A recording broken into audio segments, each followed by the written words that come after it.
We have just witnessed history.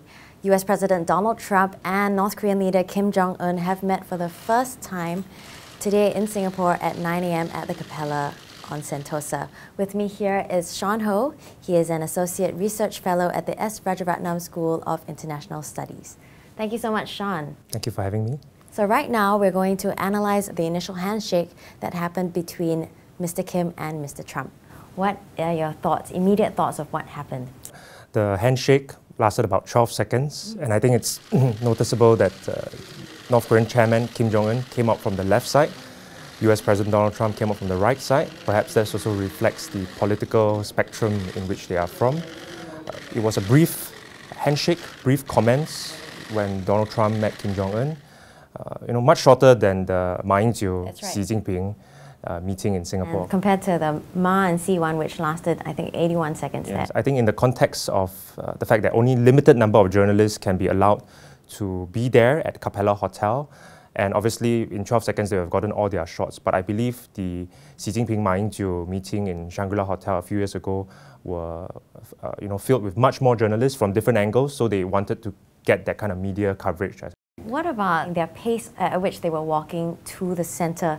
They actually met more or less at the same time. It seemed almost like clockwork. Correct. So obviously they didn't rehearse this because they are meeting for the first time, and it was obviously a calculation that I should not be walking too fast and the other guy should also not be walking too slowly, because nobody wants to be seen to be too eager to reach the middle point, reach out, for the handshake. So I think they were watching each other carefully and try to be in sync as much as possible. Mr. Trump, after extending his hand, he sort of pats Mr. Kim on the shoulder and taps him on the shoulder. What do you make of that? I think that shows that Donald Trump sees himself as, of course, the big brother, president of the superpower on earth, and that was the signal to Kim Jong Un that let me guide you, let me help you, please follow what I'm trying to ask of you. Do you think that Mr. Kim meeting Mr. Trump, that sort of more or less legitimizes his power and seals him as, in Mr. Kim's eyes, an equal to Mr. Trump?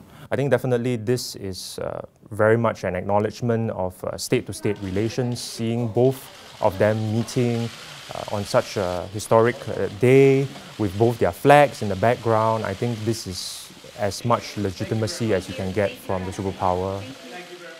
On to the bilateral meetings, we could see the table and in the room that they were meeting in. It seemed rather small, quite cozy. Yes. It's very, unexpected. Yes, that was my initial impression when I saw the footage, because obviously when leaders from two countries meet, they would want it to be a grand setting with many members of their delegation. But again, this was a very cozy room. The table size was probably barely less than a meter wide, quite unexpected for me. But I think the setting and the impression that was going to be given out was that this is a small meeting, a cozy meeting, where you can talk freely, openly, as maybe even friends. That was a kind of message or signal I got out from the meeting's setting. Maybe we can also now quickly look at the menu that they will be consuming. I think the first thing that stood out to me was one of the dishes called Daegu Chorim. Daegu is actually a city in South Korea. Chorim is like stew. So this is obviously a reference and a reminder of South Korea's role in the Korean Peninsula issue. And of course, Yangzhou fried rice. Yangzhou, as we know, is a place in China, fairly near Shanghai. That is obviously also a reference to the Chinese key stakeholder role in this Korean Peninsula issue. And also green mango karabu. Mango, of course, is a tropical fruit. Karabu is a salad that is well used in Malay and Peranakan, Southeast Asian cuisine. So I think that is also a nod to the fact that this meeting is happening here in Singapore, in Southeast Asia. Oison, which is a Korean stuffed cucumber, which is kind of like a side dish that is eaten throughout the Korean Peninsula. So I think this is also a nod to both sides, both Koreas, and what it means for the common Korean identity, culture, food, history. There are a couple of other touches. Haagen-Dazs ice cream, American brand.